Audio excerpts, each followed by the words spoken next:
What's up, everybody? I thought I'd show you a steering modification I'm doing on the HGP407, also known as the Tamiya Bruiser clone.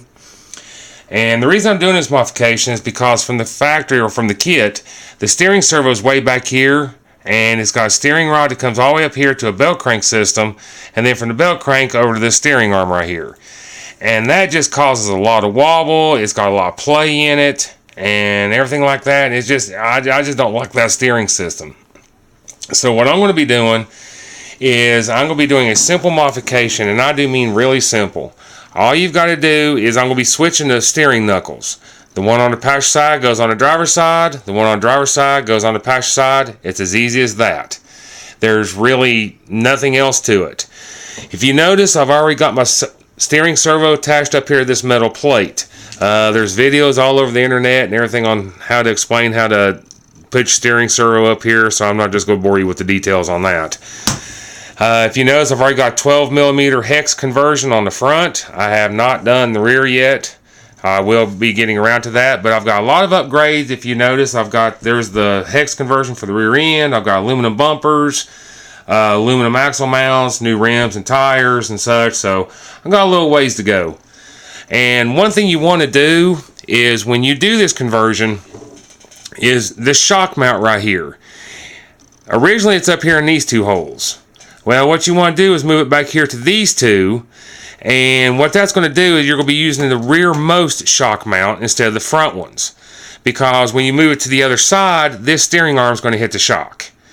And so just move it back here. This one screw right here threads into this cross member, and then this one right here has got a nut on the back of it. All I had to do was just trim a little bit of the metal right there on the edge to get that screw to go in there into a hole that was already there. So, and it's not hurting the integrity of the shock mount or anything like that. So I'll go ahead and get started, but all you got to do is just remove, the upper and lower bolts that hold the knuckles on, and we'll go from there.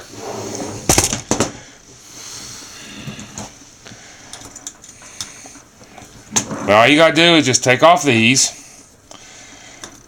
and if you're in the process of building this truck, you can do this modification as you're building it. That way it'll save you time in the long run instead of having to take it back apart again. If you bought the truck as a kit, as a ready to run, it was already put together, well, you can still do this modification pretty easy. There's still nothing to it. And I didn't take off the front skid plate either, and I'll show you why here in just a second. I wasn't going to bore you with that detail either. So, but all you got to do is once you get all these off here, just slide it. Just take your knuckles right out. Slide it out from underneath the skid plate. Switch them around. Now this steering arm right here, now it's going to be on the passenger side. So put that up underneath your skid plate. Make sure you line your knuckles up really good. It's where they need to be. And then put screws back in it. And just for simplicity's sake, I'm just going to finger tighten them for right now. Just to show you what's going on. I'll go back and hopefully remember to tighten them back up later before I actually run the truck.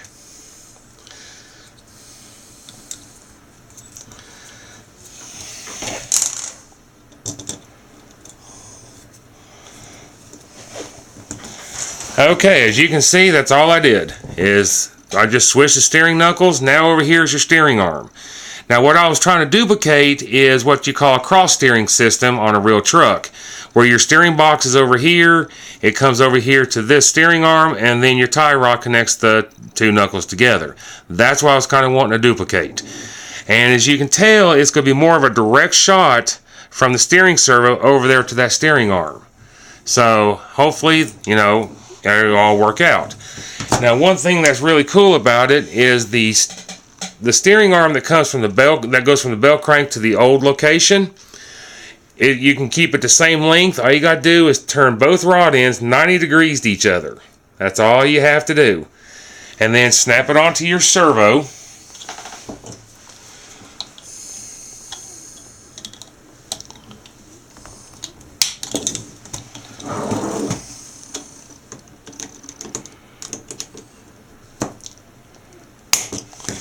And that's all there is to it.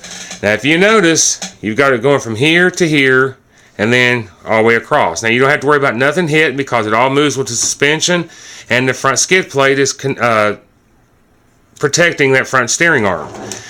And it's there. You can see a really good shot now how it's more of a direct link from there to that steering arm. Hopefully, there you go. So, and I will hook it up for you real quick, and you'll be able to see how it goes.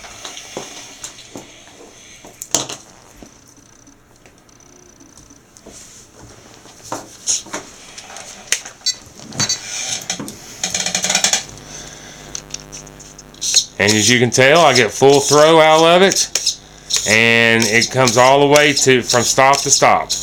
Now, you can move this steering arm from the bottom to the top right here if you wanted to, but if you do that, this link right here will hit this axle mount. It'll limit your steering if you do that, but I just kept it like this, and as you can tell, there is plenty of clearance right there underneath that skid plate, and all the steering works. It doesn't bind, it doesn't hit or anything. So hopefully this will help you all out on your steering on your HGP407 or your Tamiya Bruiser. I have a buddy of mine, and he tried this on his Tamiya Bruiser, and it worked out great. So, one last thing too, on your steering arm or on your servo arm, put the ball connector right here on the back side of the servo arm, right here, instead of on the front side, and it'll lessen the angle, and it'll be more of a straight shot all the way across.